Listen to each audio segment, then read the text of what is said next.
Okay, so if I do this, what do you think is the order of accuracy of my solution to my system of conservation laws? First order, why is that? Because I add a numerical dissipation that is on the order of delta x, right? So basically, I have modified my equation with a term that is proportional to delta x. Of course, the term is going to go to 0 as my delta x goes to 0. But at a rate of only delta x to the power of 1. And that's what makes the truncation error of my scheme to be first order. This guarantees stability. So I have a stability, and that makes my solution error to be also going down at the same rate as my truncation error, which makes my solution first order. So we have studied in a scalar conservation law case how to make the scheme more than first order. Right? We have invented this limiter business that tells me that in smooth regions of the space, we are going to be using a high order scheme, a more than first order scheme. But where I'm close to any discontinuity, I'm going to switch to a first order scheme like that. So how do we make that switch in system of conservation laws? There are multiple methods, and I'm just going to introduce a method that is the easiest to implement, and that's the JST scheme. So the JST scheme basically switches between what we just discussed, a second order derivative and a fourth order derivative. Remember when we did the dissipation versus dispersion error analysis? There was a very good question of asking what is the behavior of a fourth order derivative? And we did a brief analysis. The effect of a fourth order derivative is very similar to a second order derivative. It's dissipative. It removes energy from the solution, right? And it turns out a fourth order derivative is exactly what we are doing in our limiters when we set our phi r equal to 1. Why is that the case? Because if we set our limiter phi r equal to 1, we are computing the left and right value on the interface by extrapolating the solution from the two adjacent cells to this left value. And I'm also extrapolating two adjacent cells on the right-hand side to this particular value. I'm involving 1, 2, 3, 4 grid points in this calculation, right? And when I'm computing the difference, when I have a u left and u right, both from extrapolation, and then if I use the same amount of the same numerical dissipation I discussed in the last page, not using the cell average values, but using these extrapolated left and right values, what do I get? What do I get is I'm going to get my delta x times the absolute value of df du times u right minus u left over delta x.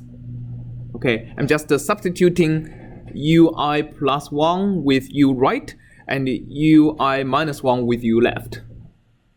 In the case we have phi r equal to 0, we turn on the limiter, right? When we have a local streamer, remember when r is less than 0, we have different signs of slopes on two sides of the interface. In which case we want to have a piecewise constant reconstruction in order to enforce total variation diminishing properties, right? We don't want the reconstructed solution to overshoot the original solution. So in that case, we set phi r equal to 0, which means we want to do a piecewise constant reconstruction. And in that case, UR is exactly equal to UI plus 1 and UL is exactly equal to UI. When phi r is equal to 1, we know the solution is very smooth locally and we want to do a second order reconstruction by extrapolating. So here, no matter what value of phi is, let's replace phi plus 1 by phi r and phi with phi l. So this is the formula we get. And this is equal to, let's just cancel out this delta axis, UR minus UL. And if we allow ourselves to calculate the extrapolation, which is UR is going to be equal to UI plus 1, okay, minus half of delta x times the slope, which is UI plus 2 minus UI plus 1 over delta x. So this is my UR. My UL is going to be UI plus delta x over 2 times the slope constructed from the left, which is UI minus 1 over delta x. And now, if we combine the terms, the term that is multiplied by UI plus 2 is going to be minus half. The term that is applied on UI plus 1 is going to be, we have a 1 here, we have a half here. So it's a 3 halves. What is multiplied on, oh, we have a minus sign here. We have a minus. What is multiplied on UI is going to be minus 1 here and another minus half here. So we have minus 3 over 2 UI. What is applied on UI minus 1 here is just going to be a half.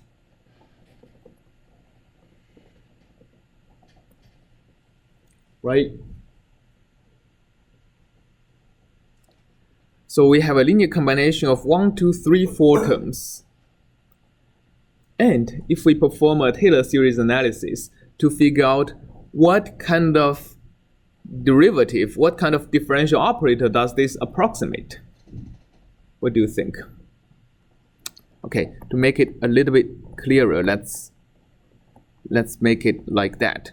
Let's perform a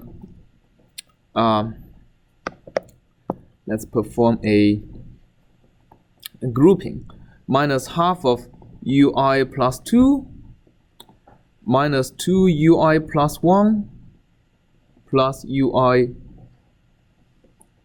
plus half of UI plus 1 minus 2 UI plus UI minus 1. So here what I'm doing is I'm grouping these values in a different way, right? So UI plus 2 is going to still have minus half, UI is going to have 1 plus half, etc. All the terms are still preserved, but I'm just combining them differently. Now if you look at this linear combination, what do you think that approximates? The d3u by dx cubed. And this is actually, yeah, that's right. So what we are looking at is if you divide the first term by delta x squared, it is an approximation to the second order derivative. It's a finite difference operator for the second order derivative.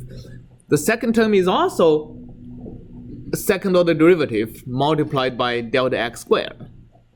It's a finite difference between two second order derivatives, which gives us the third derivative, and you are absolutely right. And it's the third order derivative multiplied by delta x to what power? Cubed, that's right. So it is minus half times delta x to the cubed df du times the third order derivative of u. So if this is going to give us if the additional term on the flux gives us the third order derivative, what is going to be the effect on the differential operator on the difference in the flux? It's going to be a fourth order derivative. It's going to be a fourth order derivative proportional to delta x to the cube. Right? So the effect of having a piecewise linear reconstruction like that is adding a fourth order derivative. It's adding a fourth order dissipation to the right hand side of the equation. And the amount of dissipation is proportional to delta x to the cube. Okay. Yes? So I didn't catch, how do we go from third to fourth order? Oh, okay. So this is the way we are, let me see. So this is the additional term in the dissipation. Right, so this is the additional term in the flux.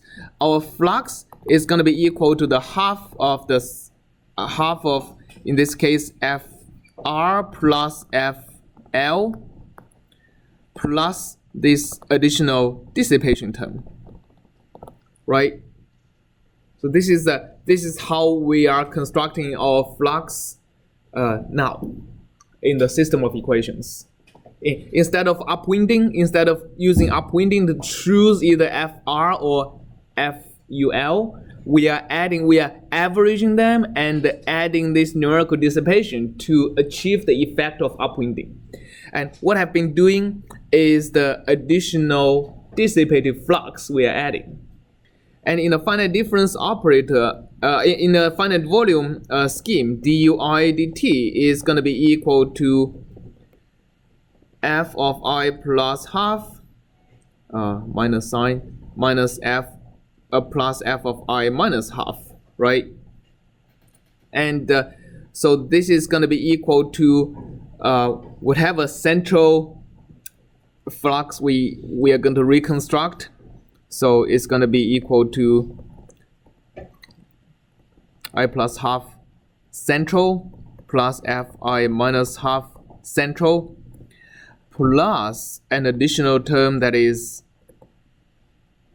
1 over delta x times I plus half dissipation plus fi minus half dissipation.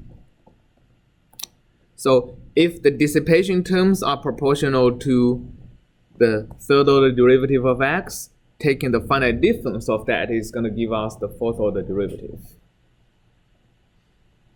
So where the modified equation for this particular scheme, for the scheme where we always choose a limiter value of phi of r equal to 1, is adding a fourth order derivative to the right hand side of the equation, proportional to delta x to the cube.